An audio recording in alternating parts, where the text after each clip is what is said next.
भारत माता की, भारत माता की। गो सम्मान आह्वान अभियान गौ माता के सुरक्षा सेवा को लेकर संकल्पित है।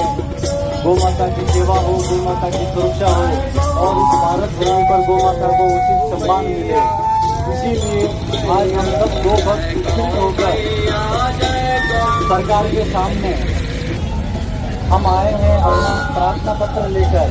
गो भक्तों की ओर से राष्ट्रपति जी को, प्रधानमंत्री जी को, आदरणीय मुख्यमंत्री जी को व राज्यपाल जी को हम प्रार्थना करने आए हैं। हम गो भक्तों की पीड़ा है कि अब भारत आजाद होकर 7 साल हो चुके हैं। अब हम गो भक्तों की पीड़ा को दूर किया जाए और इस भारत भूमि से गो हत्या के कलम को हमेशा के लिए समाप्त किया जाए और गौ माता को उचित सम्मान दिया जाए। ये हमारी पीड़ा को दूर किया जाए। जय गो माता, जय गोपाल।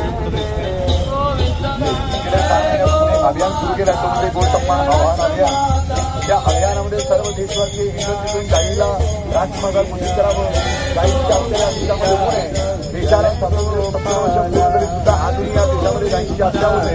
गायीच्या हत्या बंद व्हावी, गायीचा कायदा लागू व्हावा याकरता देशाच्या राष्ट्रपतींना, देशाच्या पंतप्रधानांना आणि या राज्याच्या मुख्यमंत्र्यांना निवेदन पत्र तहसीलदारांच्या समर्पित करण्यात येत आहे की आपण ताबडतोब या कामावरती लक्ष देऊन ताबडतोब गायीची हत्या थांबवावी, गोवंशाची हत्या थांबवावी आणि गायीला राजमाता घोषित करावं। आपण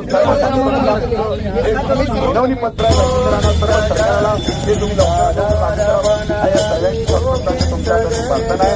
धन्यवाद। जय गोमाता, जय गोपाल। देशभरातल्या साधुसंत सहभागी आणि आज बेळगाव शहरातल्या सर्व साधुसंत सर्व संघटना एकत्रित होऊन सर्व समाज एकत्रित येऊन तहसीलदारांना, सरकारला निमंत्रण पत्र देत आहेत। सर्व एकत्रित होऊन आले। गमवणा लोकांचा विषय सुचला नाही। केवळ मिसकॉलच्या द्वारे संतोष मानायचं नाही, आपण रस्त्यावरती उतरायचं, आपण आपलं काम केलंय तर सरकारनं मिसकॉल दिलाय परंतु आपलं खरं काम आहे रस्त्यावरती येऊन सरकारकडे मनवीपत्र म्हणजे विनंतीपत्र द्यायचं होतं। सरकारपर्यंत बाकी संतोष पोहोचली नाही। आम्ही कुठेतरी कमी पडतोय बोलली ह्याच्या पुढे 100% कामाला लागून 100% काम यशस्वी होणार आहे। आणि आज एकादशी आहे। आज खऱ्या अर्थाच्या या गायीचं संरक्षण करणार गोपालन भगवान परमात्म्याची एकादशी आहे आणि हे काम 100% यशस्वी होणार आहे। प्रार्थना करतो। धन्यवाद। जय गोमाता, जय गोपाल।